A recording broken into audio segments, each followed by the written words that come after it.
Hi guys, and welcome back to Keep Smiling Adventures, and today we're going to be doing the before you ride the route overview of the second city divide. This one is a good one and it comes from Glasgow all the way to Manchester. So in this video we're going to be going through everything you need to know. I've just finished it so it's fresh in the mind, and we are going to be giving it a difficulty rating, 0 being easy and 10 being too hard. And then we are also going to be giving it a final rating, again 0 being don't bother and 10 being get out there and do it, and also what bike is best and wild camping and all that fun stuff. So this is the before you ride the second city divide. Let's go.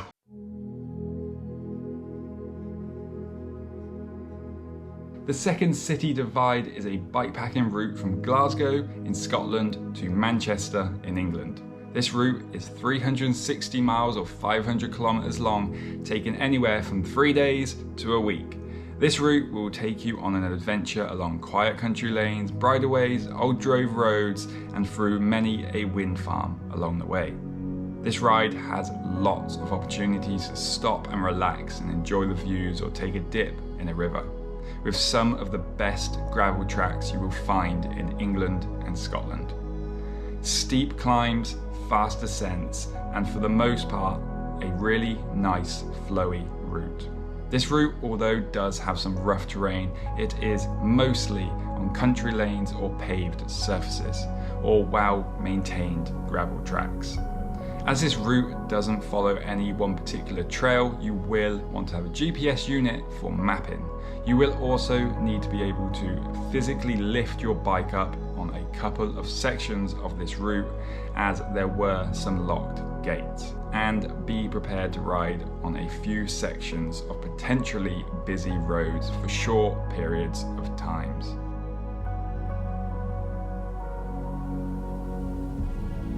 The second city divide route is a great route for you if you are looking for a longish ride that would take anywhere from around 3 days to a week, with plenty of beautiful locations and riding alike. This route is mostly on the tame side in terms of how hard the terrain is, with most of the route being either backcountry lanes or very well maintained gravel tracks.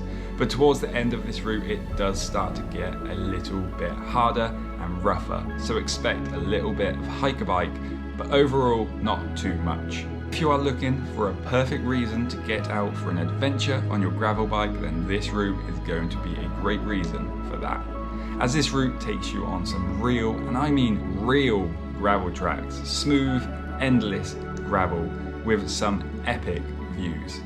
And when you are not on the awesome gravel on this route, you will probably find yourself on some epic, quiet roads.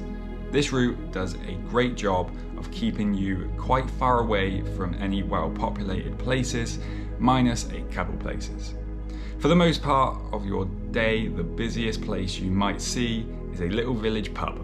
Although this route is mostly away from traffic, it does have some moments where there is potential for the roads to be busy, as it does use some small sections of A roads with fast moving traffic, so you will need to be confident enough for that. The times you are on these roads will factor into how busy they are. Most of these busy sections you are only on them for a short period of time before turning off of them, but they are there. You can also expect a fair old bit of climbing with this route, with around 30,000 feet of climbing over the whole adventure, so make sure to bring your climbing legs. However, most of the climbing is non-technical and quite smooth, apart from the last 30 to 40 miles.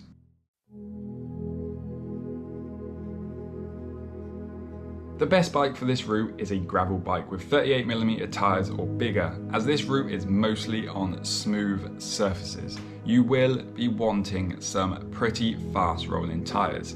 Now, the narrower the tyre will make this ride nice and fast, but towards the end of this route you will start to wish you had a bit more rubber. A bit of a balancing act here really, because at the first 270 miles you will be happy to have pretty narrow and fast rolling tyres. But the last push of this route gets much more rougher, with much bigger rocky sections that you will now be finding yourself wanting more rubber. Although you could opt for a fast rolling XC mountain bike, I'd say you would probably be overbiked for nearly all of this ride, as you can spend a good 20 plus miles on roads at a time. And I think there just isn't enough rough stuff to really warrant pushing it around for. But for sure you will want some good mountain bike gearing, as easy as possible to get up the steep stuff.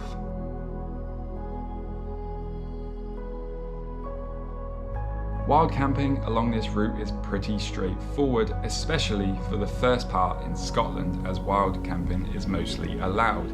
Even though a lot of this route is along country lanes, it is very easy to just pop off the route and pitch up for the night, as there is a lot of places to camp. The same with England also. There are a lot of quiet places to settle down for the night. However, bear in mind, as soon as you cross the border back into England, it is technically not allowed. So you will need to be a bit more stealthy and set up late and leave early.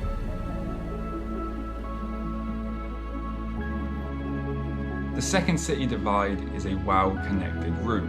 Both start and finish are in major cities. There are train stations both ends and a few in between. Bear in mind though, as always with taking bikes on trains, it is best to pre-book and get bike reservations beforehand, as bike spaces are limited and sell out fast.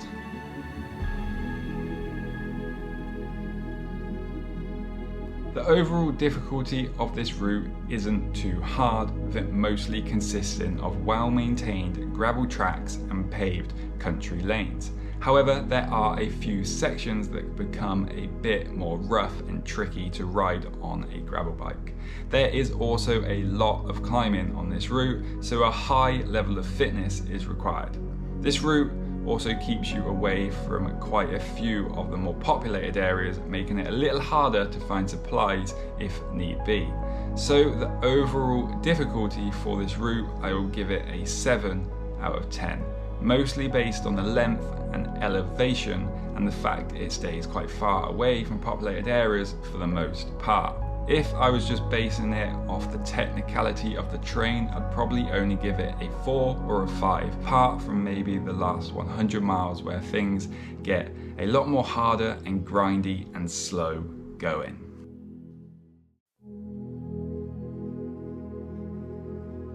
My final rating for this route is going to be a 7 out of 10. I really enjoyed nearly all of this route for what it was. When I set out on these pre-made routes, I like to know as little as possible about them and just take it as they come. And this route early on decided to be a really beautiful and flowy route. It had no problem just staying on the country lanes if that was the nicer option. And that was a nice change from routes that just do everything they can to stay off-road.